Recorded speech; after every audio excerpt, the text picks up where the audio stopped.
गर्मी में गंवार और मॉडर्न बहू की सुहाग रात।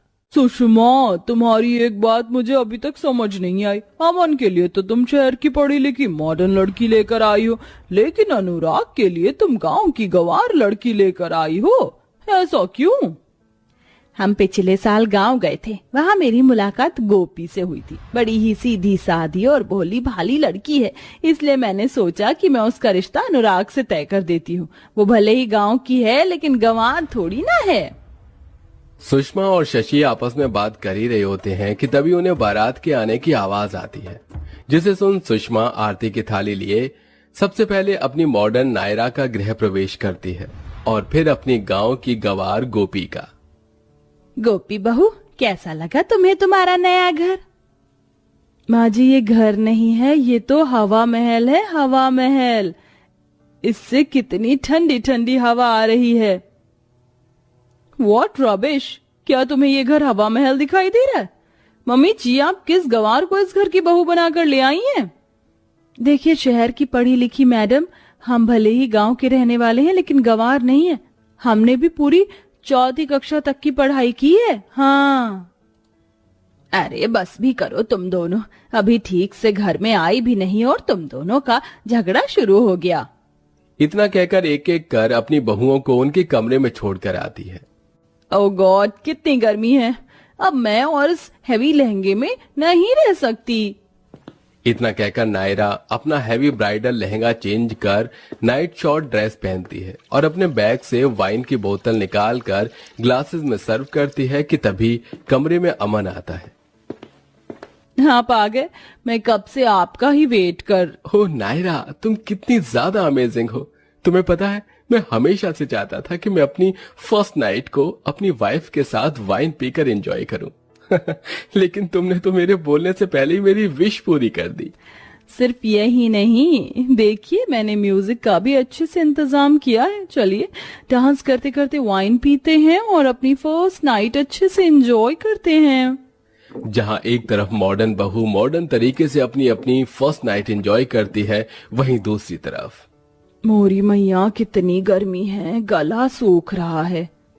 कमरे में बैठी गोपी गर्मी और प्यास की वजह से परेशान हो रही थी कि तभी गोपी की नजर बेड के साइड पर रखे मिनी फ्रिज पर जाती है। ये क्या है? ये तो किसी डब्बे जैसा लग रहा है। गोपी जैसे ही मिनी फ्रिज को खोलती है तो उसके अंदर से आ रही ठंडी हवा और लाइट को देखकर डर जाती है। हाय रे दैया, ये क्या बवाल है। राम राम, लगता है कोई भूत है। बापू कहते थे जहाँ कहीं भी चुड़ैल भूत होता है वो जगह बहुत ठंडी होती है। बेचारी गंवार गोपी डर में कमरे के कोने में जाकर बैठ जाती है कि तभी वहां अनुराग आता है। अरे गोपी, इतना बड़ा कमरा है और तुम हो कि यहाँ कोने में बैठी हो? भूत भूत है उधर। क्या? भूत?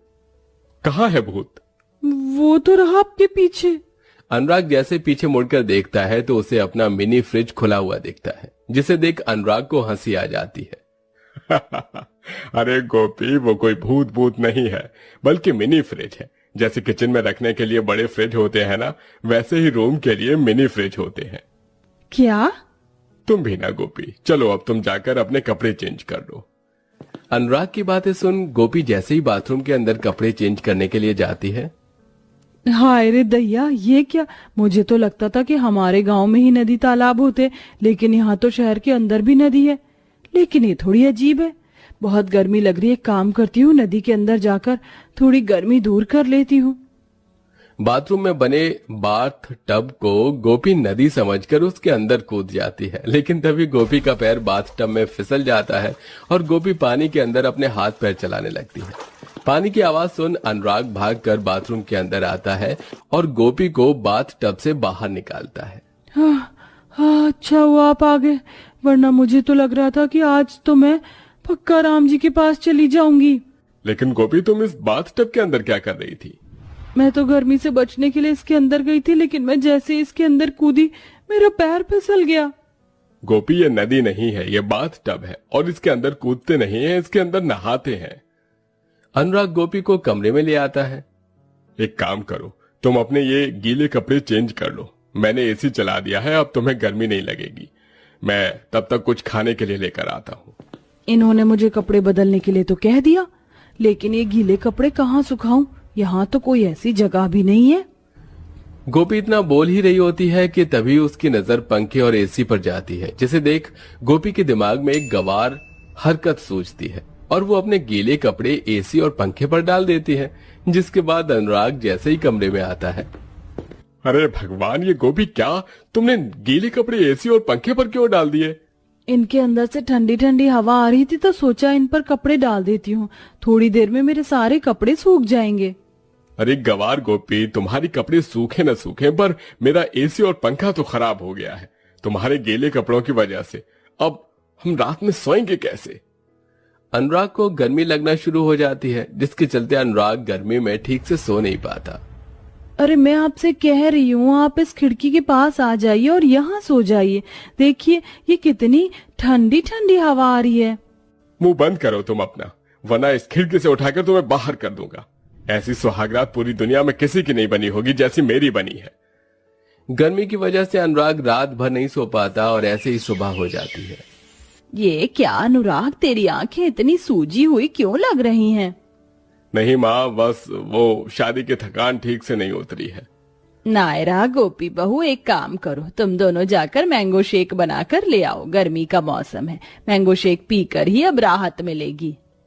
सुषमा की बात सुन नायरा और गोपी किचन में जाती हैं और नायरा मैंगो शेक बनाने लगती है। गोपी, मैंने मैंगो शेक बना दिया, एक काम करो, तुम फ्रिज खोलकर इन सभी ग्लासेस में बर्फ डाल दो, मैं अभी आती हूँ। नायरा की बात सुन गोपी जैसे ही फ्रिज खोलकर बर्फ निकालती है। ये बर्फ के टुकड़े तो कितने ठंडे ठंडे हैं, अगर ये बर्फ के टुकड़े मैंने कपड़े के अंदर डाल दिए तो मुझे बिल्कुल भी गर्मी नहीं लगेगी। गोपी उन बर्फ के टुकड़ों को ब्लाउज और साड़ी के अंदर डाल देती है और बाकी बचे बर्फ के टुकड़ों को मैंगो शेक में डालकर बाहर ले आती है। बर्फ की वजह से गोपी के कपड़े गीले होने लगे थे, जिसे देख सुषमा कहती है, ये क्या गोपी बहू, तेरे कपड़े गीले क्यों हो रहे हैं? इनके अंदर से तो पानी भी टपक रहा है। माँ जी, मैंने अपने कपड़ों के अंदर बर्फ के टुकड़े डाल दिए थे, बहुत अच्छा लग रहा है, बिल्कुल गर्मी नहीं लग रही है। क्या कहा तुमने? बर्फ के टुकड़े अपने कपड़ों के अंदर डाल दिए? गंवार बर्फ खाने के लिए होती है, ना कि कपड़े के अंदर डालने के लिए। हाँ गोपी बहू, हम तो घर वाले हैं, अगर कोई बाहर वाला तुझे ऐसी हरकत करता देख लेगा तो हमारे घर की क्या इज्जत रह जाएगी। आइंदा ऐसी हरकत होनी नहीं चाहिए, समझी? शादी के बाद गोपी अपने ससुराल की सारी जिम्मेदारियों को अच्छे से संभालती है, अपनी सास की खूब सेवा करती है, लेकिन गर्मी से बचने के लिए अपनी गंवार हरकतों को करना बंद नहीं करती। मेरी बगिया के पौधे फूल कैसे खुश हो रहे हैं इतनी गर्मी में ठंडा पानी पीकर। आज तो मैं तुम्हें जी भरकर ठंडा पानी दूंगी। वैसे इन्हें पानी दे देकर मेरे पसीने छूट गए। एक काम करती हूँ, थोड़ा सा पानी अपने ऊपर भी डाल देती हूँ। गर्मी से परेशान होकर गोपी अब पाइप का सारा पानी खुद पर डालने लगती है। गोपी को यह सब करते हुए शशि देख लेती है, जिसे देख शशि गुस्से में सुषमा के पास जाती है। बड़ा शौक था ना तुम्हें गंवार बहू लाने का, देखो तुम्हारी गंवार बहू कैसे तुम्हारी नाक काट रही है। अरे हुआ क्या, कुछ बताओगी? खुद ही चलकर देख लो। सुषमा शशि और बाकी परिवार वालों के साथ जैसे ही गार्डन में जाती है तो देखती है कि उसकी गंवार बहू कैसे पाइप से गार्डन में खड़ी होकर नहा रही है और आसपास मौजूद सभी पड़ोस वाले उसे देखकर हंस रहे हैं। ये सब देख सुषमा को बहुत गुस्सा आता है और वो गोपी के पास जाकर उससे पाइप छीनकर जमीन पर फेंक देती है। मेरी ही गलती थी जो मैंने तो जैसी गंवार लड़की को अपनी बहू बनाया, ये सोचकर कि धीरे धीरे तू सब समझ जाएगी, लेकिन ये मेरी सबसे बड़ी गलती थी। मम्मी जी, अगर हमने अभी कुछ नहीं किया तो ये गंवार लड़की तो हम सबकी नाक कटवा देगी। अब ये इस घर में और नहीं रह सकती। इतना कहकर नायरा गोपी का हाथ पकड़ती है और उसे गेट से बाहर ले जाने लगती है कि तभी अनुराग आता है और गोपी का हाथ नायरा से छुड़वाता है। खबरदार, अगर मेरी गोपी को किसी ने हाथ भी लगाया तो। माँ, गोपी भले ही गंवार है, लेकिन आप ये मत भूलिए कि गोपी ने आपकी रात भर जाकर कितनी सेवा की, आपके पैर दबाए हैं, लेकिन आपको याद कैसे होगा? भला आपको तो बस इसकी गंवार हरकतें याद रहती हैं। गोपी ने जब भी कोई भी गंवार हरकत की तो हम सब ने उसे समझाने की बजाय डांटा। तो गंवार कौन हुआ, गोपी कि हम? कैसी बातें कर रहे हैं आप? माँ जी से, माँ जी इन्हें माफ कर दीजिए। आप सबको मुझसे परेशानी है ना, मैं ही चली जाती हूँ। ये कैसी बातें कर रही है बहू, तेरे बिना तो ये घर सूना है। अनुराग बिल्कुल ठीक कह रहा है, गलती मेरी ही है, मैं हमेशा तुझे डांटती रहती। बहू मुझे माफ कर दे। अब सुषमा धीरे धीरे गोपी को शहर के मॉडर्न तौर तरीकों के बारे में बताती है। वहीं नायरा भी अब अपनी सास के साथ मिलकर इसमें गोपी की मदद करती है, जिससे कुछ ही हफ्तों में गोपी धीरे धीरे शहर के सभी मॉडर्न तरीके सीख जाती है और अब हंसी खुशी अपने परिवार के साथ रहती है।